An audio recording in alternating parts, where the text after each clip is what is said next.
ദൈവനാമ മഹത്വം ഉണ്ടാകട്ടെ. എൻ്റെ പേര് സാറാമ്മ വർഗീസ്. ഞാൻ അങ്കമാലി മേക്കാട് നിന്നും വരുന്നു. ഞാൻ ഇവിടെ വന്നത് ഉടമ്പടി എടുത്ത് എൻ്റെ മകന് വേണ്ടിയിട്ടായിരുന്നു. ഞാൻ വന്ന് ഉടമ്പടി എടുത്തത് 12/9/2023 ഞാൻ എടുക്കാൻ കാരണം എൻ്റെ മകൻ 3-4 തവണ വിദേശത്തേക്ക് പോകാൻ അവൻ ആഗ്രഹിച്ചിരുന്നു. പക്ഷേ അതൊക്കെ റിജക്റ്റായി പോവുകയായിരുന്നു. അന്നേരം ഞാൻ എൻ്റെ നിയോഗത്തിലെല്ലാം ഇവൻ്റെത് നിയോഗം വെച്ചിരുന്നു.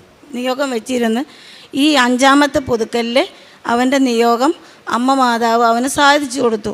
അവൻ ഈ 28-ാം തീയതി അവൻ ഖത്തറിന് പോവുകയാണ്. ഞാൻ വിദേശത്തേക്ക് പോകാൻ വേണ്ടി ഒരുപാട് ട്രൈ ചെയ്ത ആളാണ്. ഏകദേശം 4 പ്രാവശ്യം ട്രൈ ചെയ്തായിരുന്നു. ഒരുപാട് പൈസയും പോയിട്ടുണ്ട്. അത് ലാസ്റ്റ് അറ്റംപ്റ്റ് ആയിരുന്നു. അത് കമ്പനി ഡയറക്റ്റ് ഇൻ്റർവ്യൂ ആയിരുന്നു. അപ്പോൾ വേറൊരു ചേട്ടൻ വഴിയാണ് നമുക്ക് ഇതിൽ പോകാനുള്ള കാരണം. അപ്പോൾ ഏകദേശം ഒരു 10,500 പേരുണ്ടായിരുന്നു.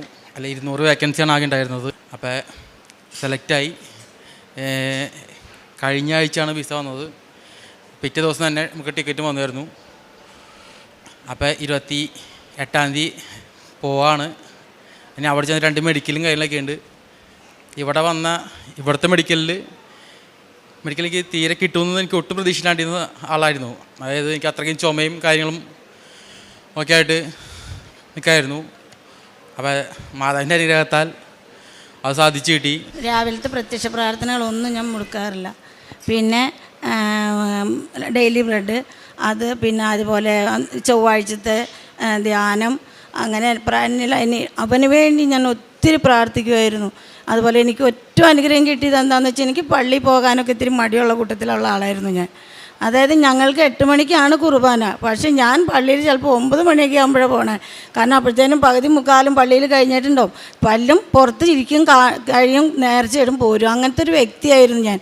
പക്ഷേ ഇപ്പോൾ ഞാൻ ഈ ഉടമ്പടി എടുത്തതിന് ശേഷം എനിക്ക് എൻ്റെ അമ്മ തന്ന ഏറ്റവും വലിയ അനുഗ്രഹം എന്താണെന്ന് വെച്ചാൽ, എനിക്ക് 7:45 എനിക്ക് പള്ളിയിൽ ചെല്ലണം. ഇപ്പോൾ പള്ളിയുടെ അകത്ത് മാത്രം എനിക്ക് നിന്ന് കുർബാന കണ്ടാലേ എനിക്ക് സമാധാനമുള്ളൂ. അല്ലാതെ എനിക്ക് ഒരു സമാധാനം, എനിക്ക് ഭയങ്കര ഒരു വിഷമം എനിക്കത്.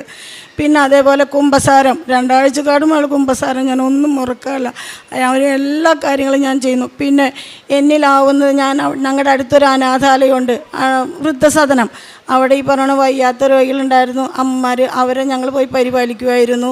പിന്നെ കയ്യിലുള്ള തുച്ഛമായ ഇതാണെങ്കിലും നമ്മൾ അതുപോലെ പാവപ്പെട്ടവർക്ക് അത് രോഗികൾക്ക് കൊടുക്കുമായിരുന്നു.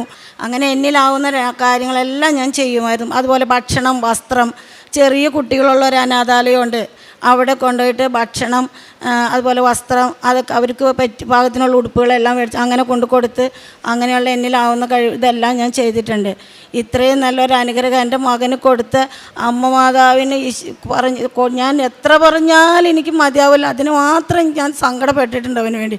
ആ അമ്മ മാതാവിന് കോടാനുകോടി നന്ദി പറയുന്നു ഞാൻ.